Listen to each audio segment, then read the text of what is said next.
Padahal kita tahu bahwa tugas yang diberikan kepada daerah itu bukan semata-mata pengendalian inflasi, Bu. Di dalamnya ada angka untuk penurunan stunting, penurunan angka kemiskinan ekstrim. Itu adalah program yang selama ini menjadi tanggung jawab pemerintah daerah dan harus tergambar dalam APBD.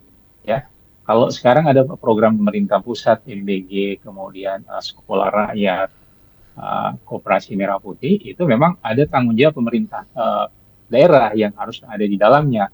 Tetapi selama ini memang keterlibatan karena semua anggarannya di pusat memang kita tidak ini. Tetapi untuk tiga program ulang yang selalu dievaluasi berulang-ulang itu adalah pengendalian inflasi, penurunan angka kemiskinan ekstrim, dan angka stunting. Nah, tentu ini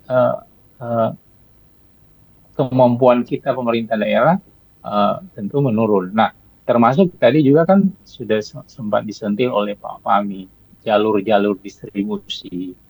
Kan salah satu yang selama ini kita ini tentu ketika kita tidak mampu menyiapkan anggaran untuk infrastruktur jalan, ya, memang kami tahu mungkin akan dihandle oleh Kementerian PU.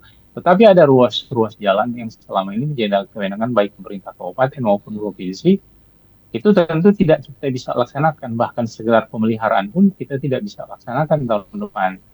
Nah, itu tentu akan menghambat pasokan-pasokan barang dari daerah sentra produksi ke pemasaran. Nah, ini tentu pada satu ketika akan menciptakan pengaruh terhadap inflasi di daerah. Bagaimana arus barang itu tidak bisa didistribusi secara cepat karena ada hambatan di dalam baik transportasi maupun akses jalan.